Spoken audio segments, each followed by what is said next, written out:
Bonsoir. Au sommaire de l'actualité alsacienne, ce soir, le suicide est la première cause de décès chez les jeunes. Pour lutter contre le risque suicidaire, un centre de santé mentale a ouvert ses portes à Mulhouse. L'Odonat lance un observatoire de la faune et de la flore du Grand Est pour préserver la nature. Et puis, Noël approche, Strasbourg se pare d'or et de lumière. Mais pour commencer, elle est la dernière otage française dans le monde. Sophie Petronin est détenue au Mali depuis 2016 par un groupe affilié à Al-Qaïda. Après des dernières nouvelles inquiétantes, sa famille a lancé un appel pour être reçue à l'Élysée par Emmanuel Macron. Pour la soutenir, une banderole a été déployée sur la façade de la maison de la région ce matin. Les élus régionaux se sont mobilisés en présence du mari de Sophie Petronin. Ils témoignent au micro de Fanny Kunz. Je garde ma colère un petit peu à l'intérieur parce que je suis plutôt triste et inquiet pour mon épouse. Parce que le dernier communiqué ne nous donne pas de bonnes nouvelles et je ne sais pas comment ça va terminer. Je suis très inquiet. Donc, comme on a fait Roquet d'Orsay, ils nous disent que tous les services sont mobilisés, mais pour le moment, je n'ai rien d'autre. Nous, en tout cas, la famille et moi-même, on est heureux que quand même, à part notre comité de soutien, il y ait quand même des organisations et aussi des hommes politiques qui nous soutiennent. Alors que les forêts d'automne perdent doucement leur couleur, si nous partions faire un tour à la veille de l'hiver. Avant l'épreuve de la migration, les oiseaux sont encore nombreux à nicher dans les Vosges du Nord et les humains tout autant à les observer. Les informations recueillies servent ensuite à Odonat, l'Office de la biodiversité régionale, avec pour objectif cartographier la nature pour mieux la protéger. Direction l'étang de Hanau. La mise en charbonnière, le chant c'est tititu. Observer les oiseaux et les inventorier. Yves, ornithologue, en a l'habitude. Il se rend régulièrement sur l'étang de Hanau, au cœur des Vosges du Nord, où aigrettes, hérons et grébupés nichent. Comme lui, ils sont environ 10 000 bénévoles dans la région à collecter chaque jour des informations sur la faune et la flore. Lorsqu'on veut préserver la nature, il faut d'abord la connaître.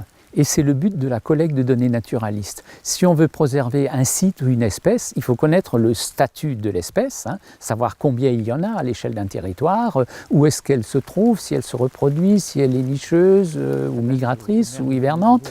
Et à l'échelle d'un territoire, il faut savoir également quelles sont les espèces qui sont présentes. Lorsqu'on veut classer une zone en réserve naturelle, ce que nous encourageons toujours, il faut faire un inventaire, donc collecter des données naturalistes. Des données qui sont notamment utilisées par l'Odonat, l'Office des données naturalistes du Grand Est. Sa nouvelle ambition, créer un observatoire régional de la faune et de la flore. Après une dizaine d'années à recenser les espèces en Alsace, l'Office s'est étendu depuis 2 ans à la région et forme désormais une fédération de 25 associations. Et les moyens se sont aussi modernisés. 4 grands cormorans.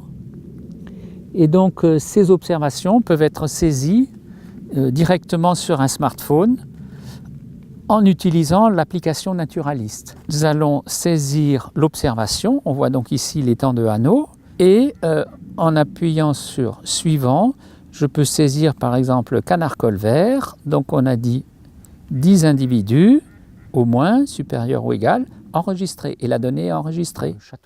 Type d'espèce, âge et lieu d'observation, chaque jour 2000 données sont collectées. Depuis sa création, ce sont plusieurs millions d'informations qui ont été récoltées dans le but de développer la connaissance des milieux naturels, et ce, dans tous les domaines de la biodiversité. On essaie de recenser, d'inventorier au maximum toutes les espèces de la faune.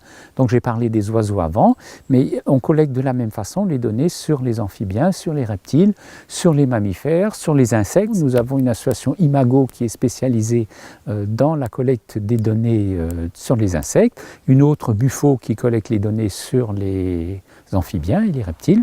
L'observatoire se veut ainsi être un moyen d'alerte auprès du grand public alors que les espèces menacées se multiplient. En 15 ans, il y a eu une régression de 30% des oiseaux en milieu agricole.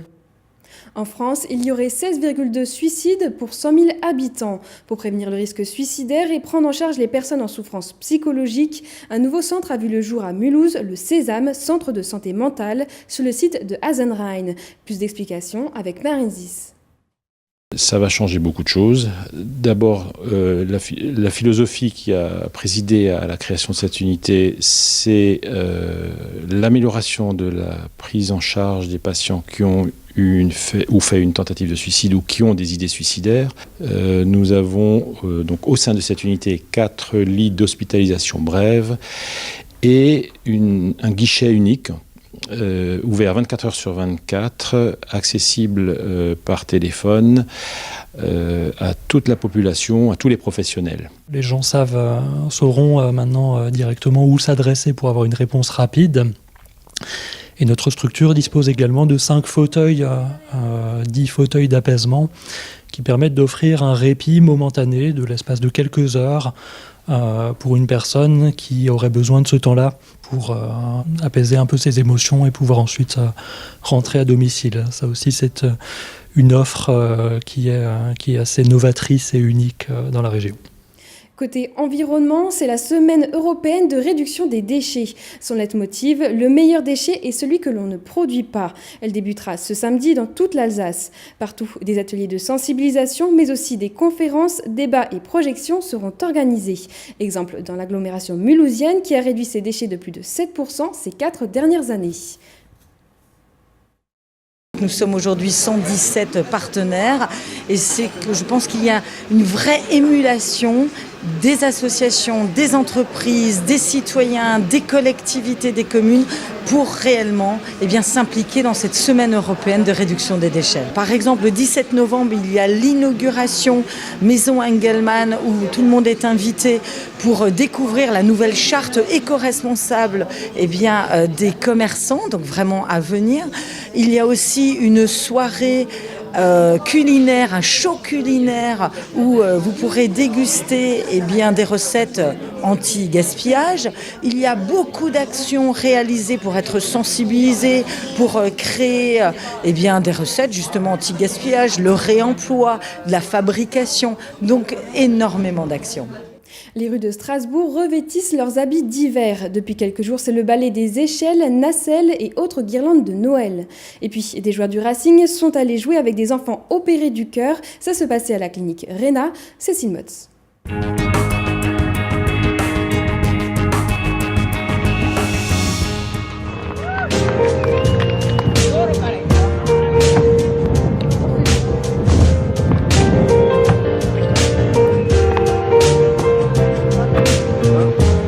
On vient de mettre en place un motif du sapin de cette année.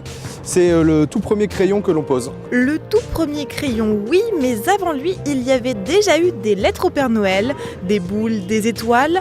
En tout, ce sont 200 éléments de décoration qui vont trôner sur le sapin, lui-même enguirlandé avec quelques 7 km de loupiote. 3 semaines sont donc nécessaires pour décorer les 30 mètres du géant vert et 8 personnes se relaient, cordistes, nacellistes, décorateurs. C'est sûr, c'est un peu plus technique que dans son salon. Mais ce n'est pas un problème pour Nicolas qui décore là son 12e grand sapin. Nous, Noël, c'est presque le mois de novembre, c'est plus le mois de décembre. Vu l'ampleur des travaux qu'il y a à faire, que ce soit sur le sapin ou dans toute la ville de Strasbourg, il n'y a pas d'autre solution que de commencer assez tôt. Le sapin prend des couleurs, mais il n'est pas le seul. Dans les rues de Strasbourg aussi, tous s'affairent. Les grues sont au garde à vous, les boules de Noël plus rutilantes que jamais, et les responsables de boutiques n'hésitent pas à voir les choses en grand. Dans le quartier du Carré d'Or, les yeux restent déjà levés pour admirer. L'invité de Strasbourg, c'est la Finlande, donc Père Noël oblige. Donc on a voulu faire un petit clin d'œil. Et je trouve que c'est important en tant qu'Alsacienne de maintenir les traditions. Et puis ça attire l'œil des touristes et donc pas mal de gens s'arrêtent. D'abord pour regarder la décoration et puis ensuite pour regarder le menu et pourquoi pas pour franchir la porte du restaurant. Comme cette restauratrice, ils sont nombreux à faire appel à des décorateurs pour mettre le paquet. Un peu plus loin, au détour de plusieurs guirlandes, le but est le même, trouver la bonne idée pour se démarquer. On a mis plein de choses. On a le Père Noël, on a les luminaires, on va avoir la mousse en vitrine, on va avoir les petites décorations qui pendent, tout ce qui va être luminaire aussi. Et voilà, là, un réagencement un peu différent de la boutique pour le marché Noël. Ouais. Pour nous, ouais, c'est important parce qu'on essaie un peu de continuer à faire revivre la magie de Noël. avec ce côté attrayant où les gens vont pouvoir admirer un peu la boutique de l'extérieur et ça donne envie de rentrer, je pense. Ouais. Au bord de l'île aussi, l'heure est au dernier réglage et aux essais.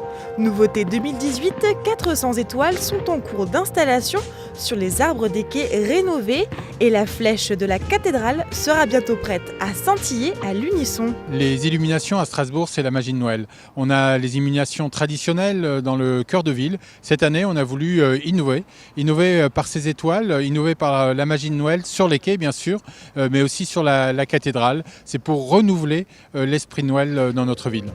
Nouvelles installations, décorations, luminaires, tout sera à découvrir les 22 et 23 novembre lors des inaugurations officielles des festivités de Noël.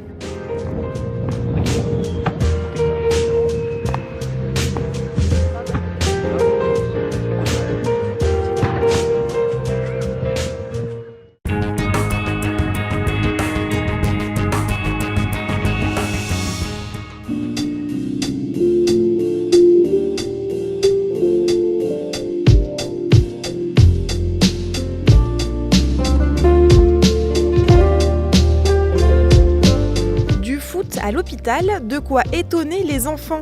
Normalement, un hôpital, c'est pas vraiment fait pour ça. On doit rester soit dans les chambres, parce qu'on est hospitalisé ou on va voir le médecin.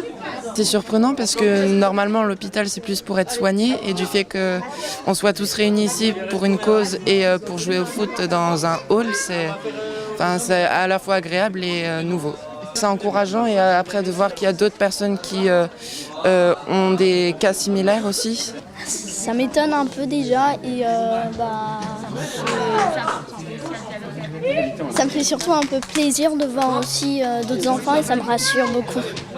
Comme eux, ils étaient une vingtaine d'enfants hier soir à la clinique Réna à taper dans la balle avec 2 footballeurs du Racing. Un moment plein de rire et d'enthousiasme pour ces jeunes qui ont tous été opérés ou touchés par une malformation cardiaque. Ça fait plaisir de voir tous les enfants heureux et de pouvoir les faire s'amuser. Et, le message, il est clair, c'est de garder le sourire, c'est de se battre tout le temps. Peut-être que demain, ils se réveilleront avec le sourire, après-demain aussi.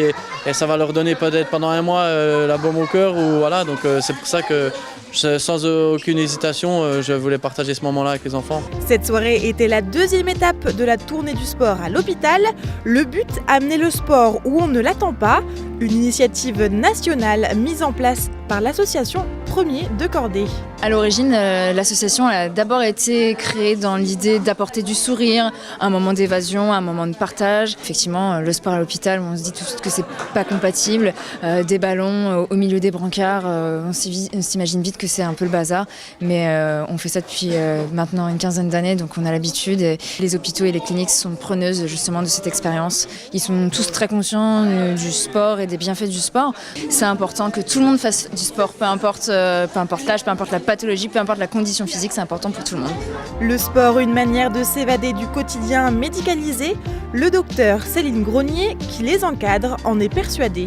Il faut tous qui pratiquent du sport, tous. Même ceux qui ont les plus grosses pathologies, c'est toujours important d'avoir une activité physique régulière. C'est important qu'ils aient une vie normale socialement avec leurs copains, qu'ils puissent eux aussi faire des activités extrascolaires et faire le sport à l'école parce que c'est aussi très important pour eux d'être intégrés dans le groupe à l'école pour les activités physiques et sportives. Ça, c'est fondamental.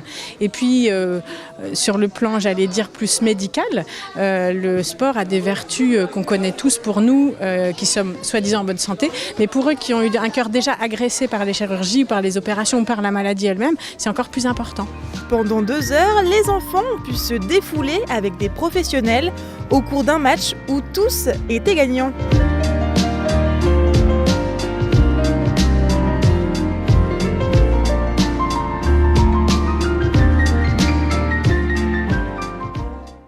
Direction Paris pour finir notre JT. Des députés allemands ont été reçus à l'Assemblée nationale aujourd'hui. Objectif, présenter un projet inédit, la création d'une assemblée parlementaire franco-allemande. Un reportage de Nora Boiriwa.